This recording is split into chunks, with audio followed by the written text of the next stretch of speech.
Steam hissed from the silver teapot as Grace Whitmore caught the old woman's trembling hand before porcelain shattered across the marble floor, and across the restaurant Damien Calloway stopped mid-sentence because no one touched his mother without permission.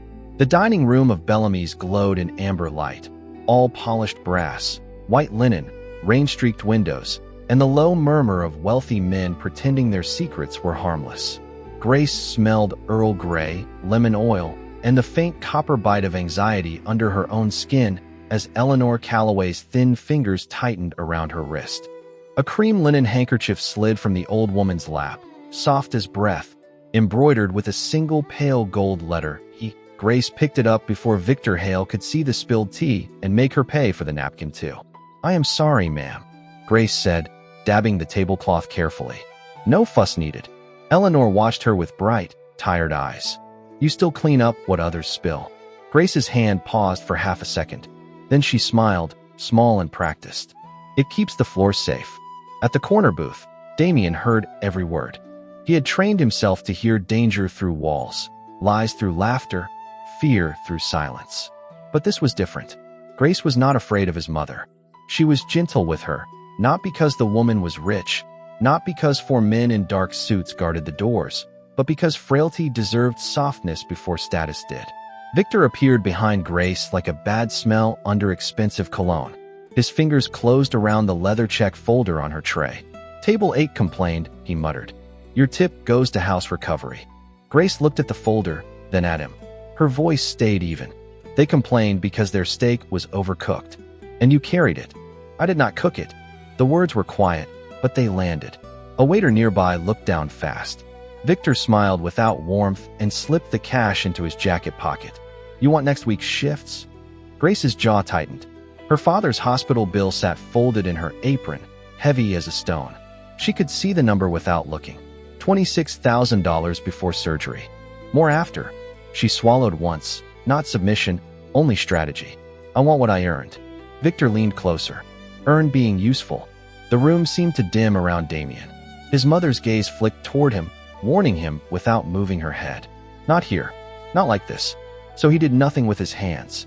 That was what made the men around him nervous. Damien Calloway was most dangerous when his hands stayed still. Grace turned away from Victor before he could steal more than money. She folded Eleanor's handkerchief once, then twice, and used the clean edge to wipe tea from the old woman's saucer. "You have steady hands," Eleanor said. "Only when someone needs them." Rain tapped the windows harder, thin silver needles against black glass. Eleanor leaned closer, her voice almost lost beneath the clink of cutlery. "Do you still believe in vows, child?" Grace looked up. The question did not belong in a restaurant. It carried the weight of a locked drawer, an unopened letter, a grave someone still visited. "I believe people prove them," she said, "or they should not make them." Eleanor's lips trembled, but she did not smile. "Good."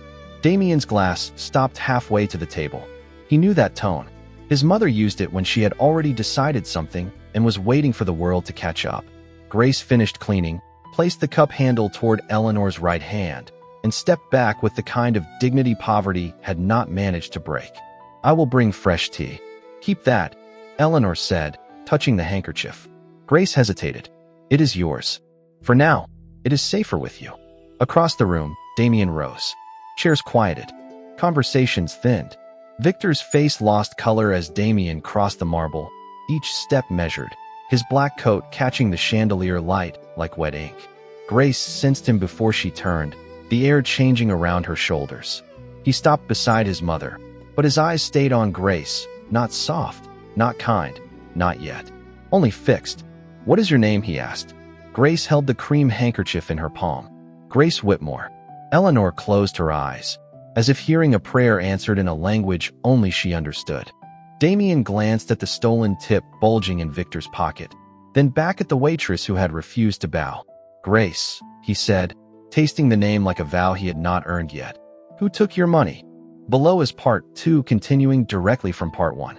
Edit. Grace did not answer immediately, because the loudest sounds in the restaurant were suddenly the quiet ones, the crystals settling after a passing vibration and the rain brushing the windows like restless fingers. Victor forced a laugh that fooled no one. "Just a misunderstanding." Damien never looked at him. I asked her. Grace met Damien's steady gaze without lowering her own. The money was mine. A long silence settled between them before Eleanor reached across the table and lightly touched Grace's sleeve, drawing everyone's attention away from confrontation with nothing more than fragile fingertips. "Would you sit with me?" she asked. Grace glanced toward the dining room clock, then toward Victor, who was already calculating new ways to punish her after the wealthy guests left. "For 2 minutes," Grace replied. "Then I have work." Damien stepped aside without speaking, allowing Grace to choose her own path instead of directing it, and that small decision passed unnoticed by everyone except his mother.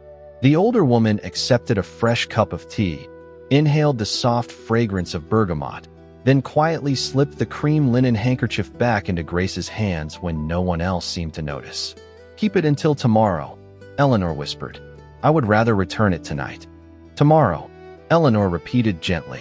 Across the room, Damien observed the exchange without interrupting, sensing that his mother was arranging pieces on a board whose pattern remained hidden even from him. For a fleeting instant, Eleanor's eyes rested on the embroidered letter longer than necessary before she folded her hands again, and the moment disappeared beneath the clatter of dishes and distant laughter. Grace tucked the handkerchief carefully into her apron pocket, treating it with the same respect she gave every borrowed thing, though she could not explain why it suddenly felt heavier than linen should. Then the lights flickered. Every chandelier dimmed for a heartbeat before glowing again, and the interruption scattered conversations into uneasy silence that lasted only seconds. Damien's security team instinctively shifted positions while guests pretended nothing unusual had happened. Yet Grace noticed Eleanor's breathing catch before anyone else did. She knelt beside the older woman without asking permission, adjusting the chair slightly so the strain eased from Eleanor's shoulders. "Better?" Grace asked softly.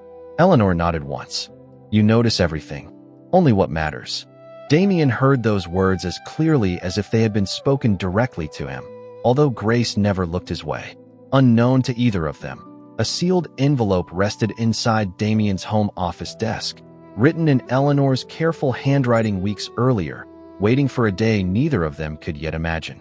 Victor watched the quiet exchange from behind the service station with narrowed eyes, resentment replacing embarrassment as he realized the waitress he intended to control had somehow earned the attention of the one customer no manager could afford to offend.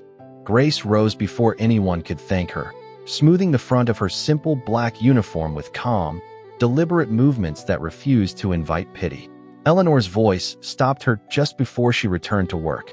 "Grace." She turned. "Do not forget tomorrow."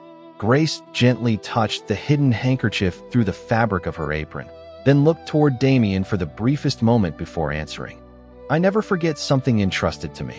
Damien said nothing, but for the first time in years he wondered why his mother had trusted a stranger before trusting him. The next morning, Damien found Grace outside Bellamy's locked side entrance with his mother's handkerchief folded between both hands and Victor Hale watching her like a man guarding stolen property. Dawn had not softened the alley. It only turned the wet bricks silver and made the garbage bins smell sharper beneath the clean bite of rain.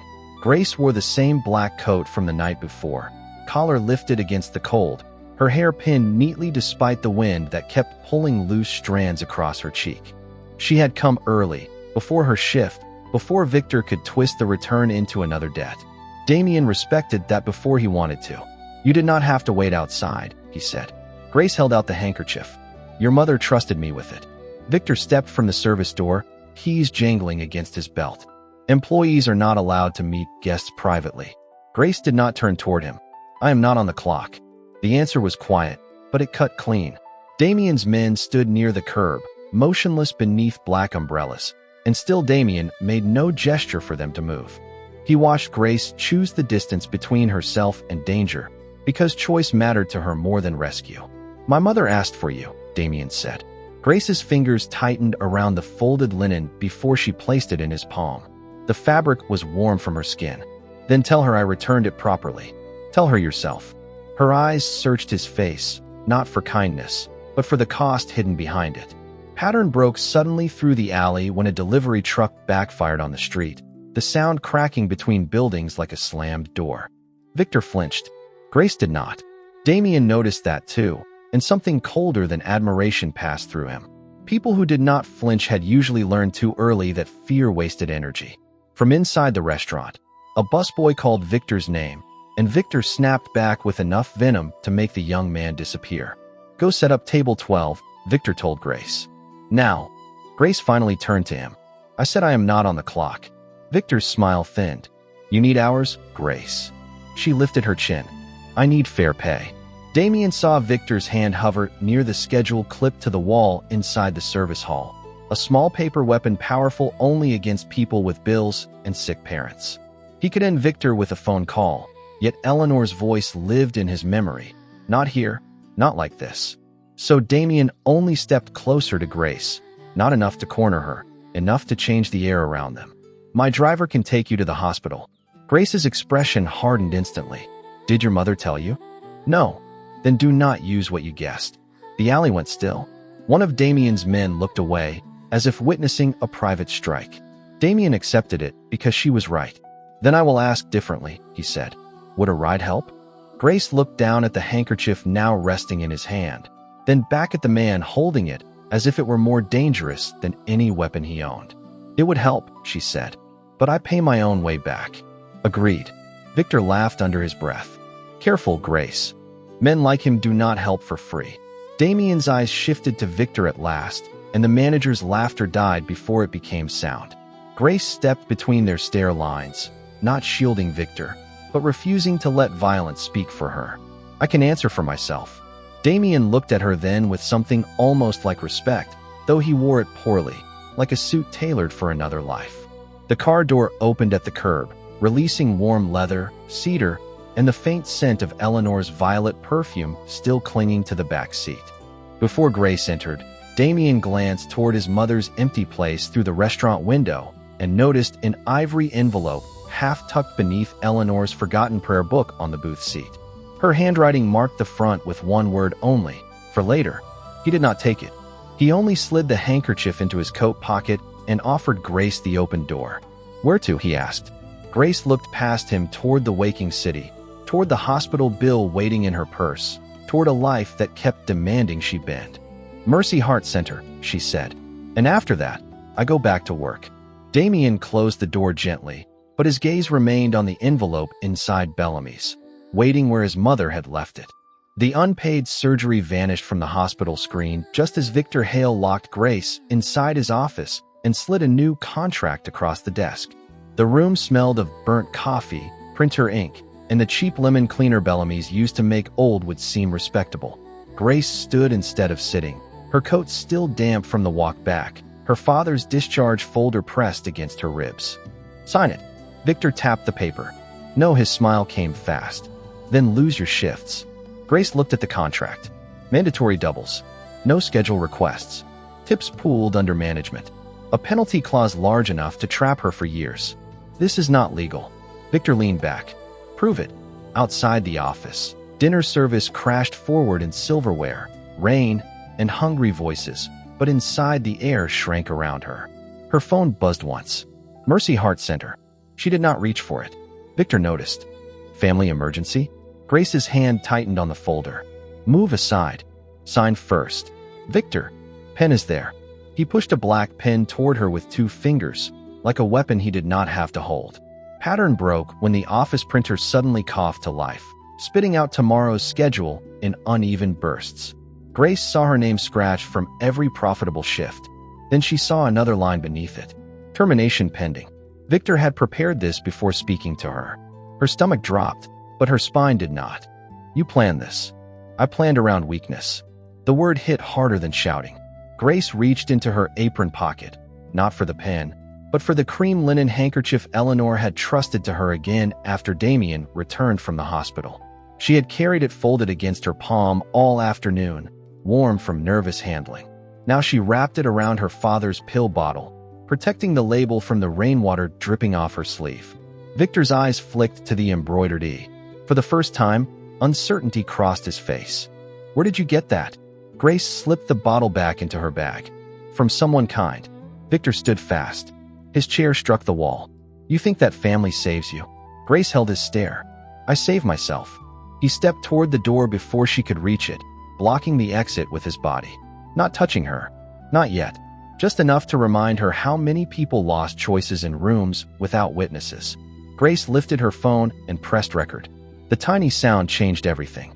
Victor froze. Turn that off. Move. You are done here. Then say it clearly. The rain beat harder against the office window. Victor's face reddened. No one hires trouble. Grace's voice stayed calm. I already have work. With him. She did not answer. She only opened the folder and showed the printed hospital receipt, 0 balance, stamped across the page by an anonymous donor. Victor stared at it, and Grace realized the truth before he did. Someone had moved quietly through her life and removed the one chain Victor thought would keep her bent. Not with a speech, not with ownership, with freedom. Dramatic irony burned through the moment because Grace still did not know Damien had done it. And Damien, standing unseen beyond the frosted glass with his hand half raised to knock, did not know she was choosing whether to trust the gift or reject the invisible hand behind it. Grace took one step toward the blocked door. I am leaving. Victor's jaw worked. You walk out, you owe me. No, Grace. No, the word was small, clean, final. Damien heard it through the glass, and something in him went still. Then Victor reached for the phone in Grace's hand, and the office door opened before his fingers could close. The story continues with part 6. The office fell silent before anyone moved, as though the building itself understood that one careless breath could change every life inside it. Damien stood in the open doorway without crossing the threshold, rainwater darkening the shoulders of his coat, while Victor slowly withdrew his hand from Grace's phone. No one spoke first. The humming fluorescent lights filled the space instead, cold and relentless, exposing every tired line beneath Grace's eyes after another sleepless night divided between double shifts and hospital corridors. She lowered the phone but did not erase the recording, keeping it beside her leg as quietly as someone refusing to surrender the last piece of herself. Victor forced a smile that looked painful to wear. This is a private employment matter. Damien answered without raising his voice, then concluded fairly. The words carried no threat, only certainty, and somehow that felt heavier than anger. Grace looked from one man to the other and felt the fear she had resisted for months settling inside her chest with unfamiliar weight, because accepting help from Damien might save her future while slowly taking ownership of choices she had promised herself would always remain her own. That possibility frightened her more than unemployment ever had. Damien saw the hesitation without understanding its full shape, and for the first time in years he realized power could become another kind of burden when offered to someone who had spent a lifetime surviving without it. Victor muttered something about policies, gathered the unsigned contract, and finally stepped aside from the doorway. But the victory tasted strangely empty because Grace walked out under her own decision rather than under anyone else's command. The hallway beyond felt colder than the office, carrying the scent of roasted garlic from the dining room, fresh bread from the kitchen, and rain drifting through the delivery entrance every time the wind pushed harder against the city. Grace stopped beneath a dim wall light and leaned one hand against the plaster, closing her eyes for only a heartbeat before steadying herself again. Damien remained several feet away, leaving enough space that she could walk in either direction without passing him.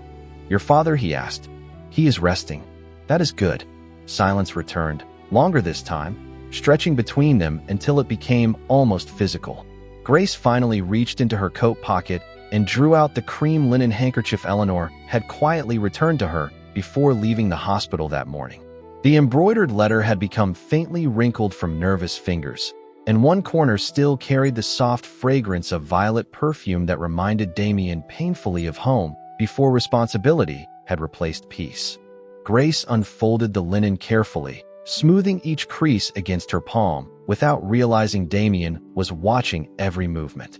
Neither of them knew the object had already connected their lives far more deeply than either imagined, while an unopened letter waited elsewhere with answers both desperately needed and neither could yet bear to receive.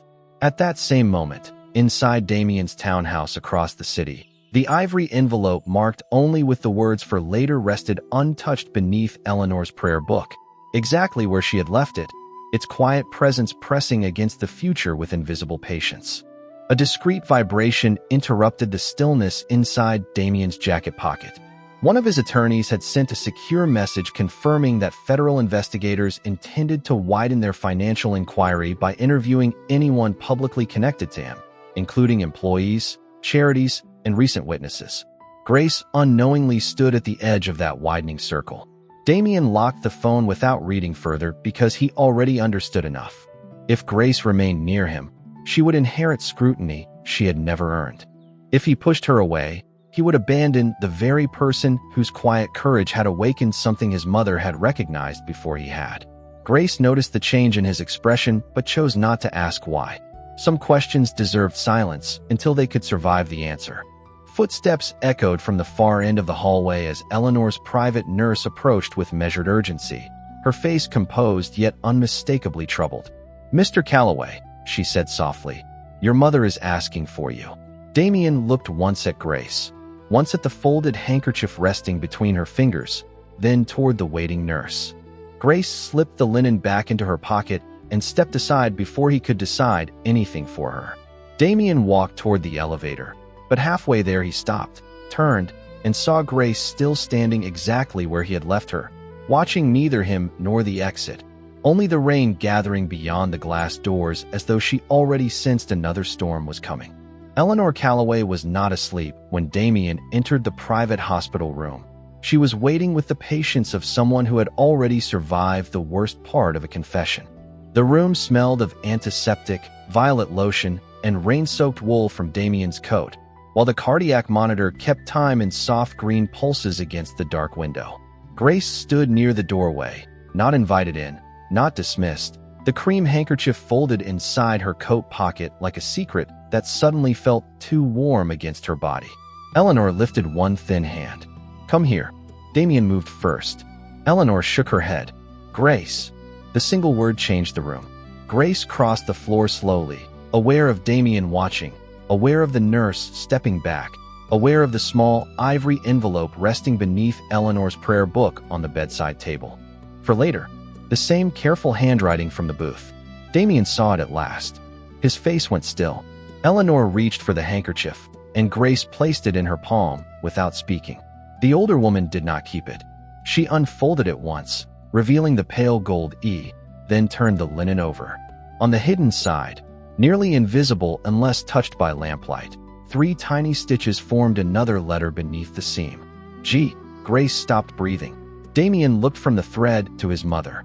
Eleanor's thumb pressed the embroidery, not explaining, only admitting. Then she slid the handkerchief back into Grace's hand and closed Grace's fingers around it with surprising strength. "I chose well." Silence struck harder than any revelation shouted across a room. Grace remembered the first question at Bellamy's. "Do you still believe in vows, child?" She remembered Eleanor staring too long at the linen before sleep.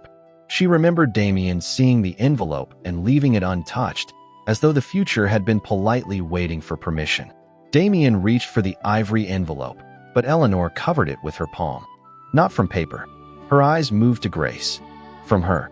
Grace did not understand all of it.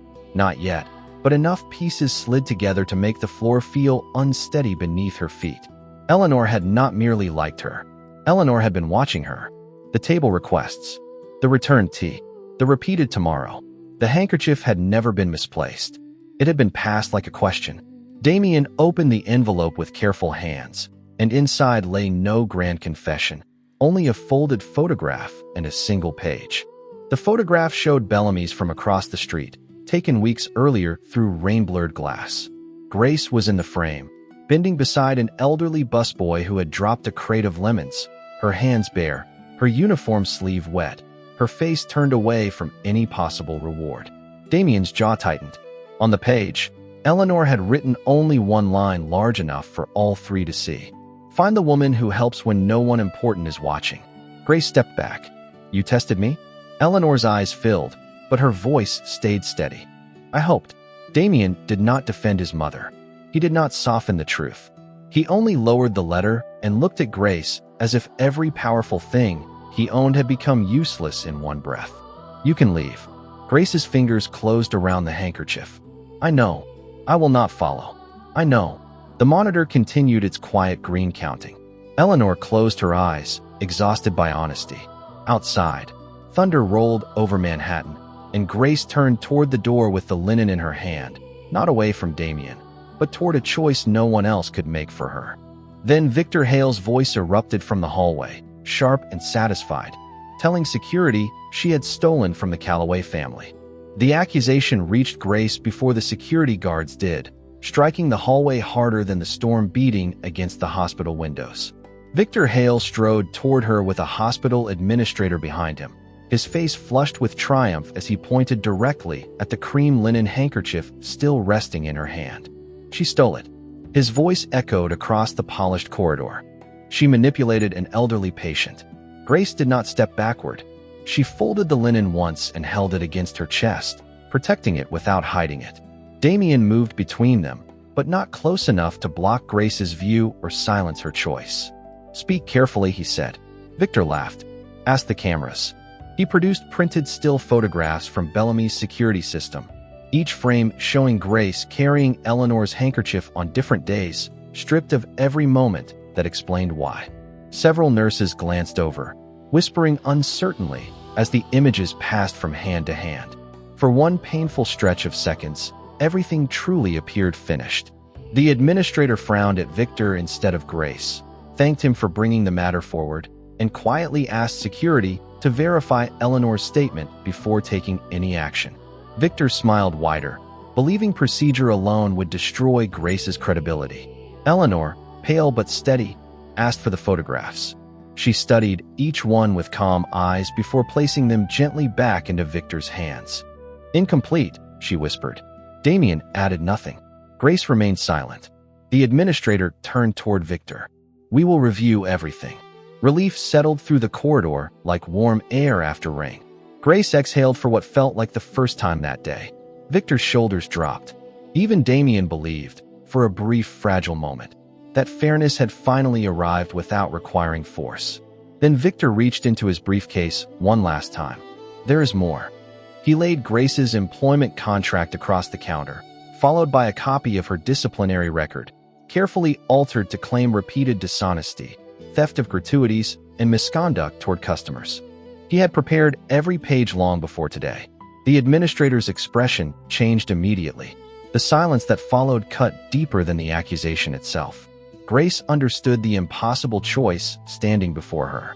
If she defended herself by accepting Damien's influence, every rumor about her would become believable. If she refused his protection, Victor's fabricated record could destroy her future before she ever found another job. Damien watched her struggle without interrupting because this decision belonged to her alone. She closed her eyes briefly, then stepped toward the administrator instead of toward Damien.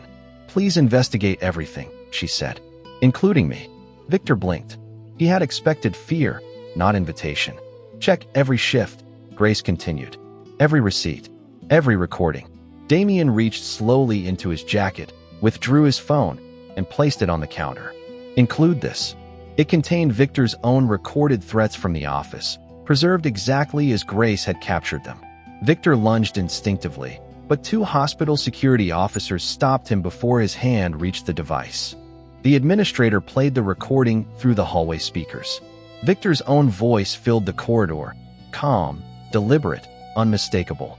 Every manipulation, every threat, every demand. No explanation survived it. The administrator removed Victor's identification badge without another word and handed it to security. "Your access ends now." Victor stared at the empty space where authority had lived only moments earlier. No one looked at him anymore. He was escorted down the corridor while Grace simply watched, neither celebrating nor turning away. Damien quietly declined a call flashing across his phone from partners waiting to finalize a multi-million-dollar agreement, allowing it to ring unanswered until the screen went dark because remaining beside the truth had become more important than the deal itself. Eleanor smiled faintly from her wheelchair, seeing the choice without commenting on it. Grace slipped the cream handkerchief back into her pocket, no longer as borrowed fabric, but as something carrying a promise she still did not fully understand. The corridor finally grew still again, and it truly seemed as though every conflict had reached its end. Then Damien's phone vibrated once more with a single secure message from his attorney. Federal investigators had officially subpoenaed Grace Whitmore to testify about every contact she had ever had with Damian Calloway. The subpoena arrived while Grace's father was being wheeled towards surgery, and for one breath the hospital corridor seemed to split her life into before Damian and after. The paper sat on the counter between them, white, official, impossible to ignore beneath the fluorescent lights. Grace read her own name twice. Damian stood close enough to reach her and far enough to let her stand alone. "You do not have to protect me," he said. Grace folded the subpoena carefully. "I know." Eleanor sat in her wheelchair beside the window, one hand resting over the blanket on her lap, her eyes moving from Grace to her son as if she were watching a door finally open. The scent of antiseptic, coffee, and rain-damp coats filled the waiting area, while nurses passed in soft-soled shoes, speaking in low voices that made time feel suspended. Grace looked through the glass doors toward the operating wing where her father had disappeared. She wanted peace. She wanted dignity. She wanted one day where love did not arrive carrying a bill. Damian saw the exhaustion in her shoulders and said nothing about the anonymous payment. The truth had already stepped into the room without needing his confession. Grace turned to him. "Was it you?" He did not pretend to misunderstand. "Yes." "Why no name?" "So it stayed yours." The answer settled between them, quiet and clean. Grace looked down, not defeated, only absorbing the shape of a kindness that had not asked to be worshipped. Then she walked to the federal office 2 floors below with Damian beside her, not leading, not guiding, simply matching her pace. The interview room smelled of paper, stale air, and machine coffee. A federal attorney asked questions about rides, payments, employment records, Eleanor's handkerchief, and every hour Grace had spent near Damian Calloway. Grace answered each one without embellishment. When they asked whether Damian had pressured her, she looked directly at the recorder. No. When they asked whether he had bought her silence, she placed the hospital receipt on the table. "He bought my father time." Damian's jaw tightened, but he did not interrupt. Then the attorney turned to him and mentioned charges, leverage, old partnerships, names that made the room colder. Damian opened a black folder and slid documents forward, contracts and accounts gathered from men who had hidden behind his protection for years. "This is everything legal counsel requested," he said, "and more." The attorney looked surprised. Grace did too. Damian's empire did not collapse in that room, but a door closed behind the worst part of it, and he chose to let it close. Hours later, Victor Hale was formally charged for falsifying employment records and coercive labor practices, his restaurant access revoked, his threats reduced to evidence he could no longer control. No one made a speech. No one needed one. By dusk, Grace stood outside the recovery room while her father slept after a successful surgery, his breathing steady beneath warm blankets, his hands still marked by the tape from intravenous lines. She touched his knuckles gently. "You can rest now, Dad." Behind her, Damian stopped at the threshold, refusing to enter a family moment he had not been invited into. Grace noticed and almost smiled. "You can come in." He stepped inside as if permission meant more than power ever had. Eleanor arrived shortly after, wrapped in a cream shawl, weaker than she had been that morning but brighter around the eyes. She handed Grace the linen handkerchief for the final time. "No more tests," she said. Grace took it, then shook her head and placed it back in Eleanor's lap. "No more tests." Eleanor smiled. "Then choose." Grace looked at Damian. He was not asking for ownership. He was not offering escape. He was standing there with empty hands, waiting to be chosen or released. Grace picked up the handkerchief again, crossed the small space between them, and placed it into Damian's palm. Her fingers closed over his for one brief second, firm and certain. "Keep your vows with actions," she said. Damian folded his hand around the linen. Every day, morning came pale and gold through the hospital windows. Grace's father was awake enough to complain about the weak coffee, which made Grace laugh for the first time in days. Eleanor rested in the chair beside him, lecturing him about recovery with the authority of someone who had already adopted the room. Damian stood by the door holding discharge papers, a simple pharmacy bag, and a list of follow-up appointments Grace had approved line by line. Nothing had been decided for her. Everything had been offered. Outside, the city still glittered with danger, debt, secrets, and rainwater shining in the gutters, but something inside their small circle had become steady. Grace buttoned her coat, kissed her father's forehead, and turned toward Damien waiting beside the open elevator. He offered his hand without closing the distance. Grace stepped forward, took it, and walked with him into the morning.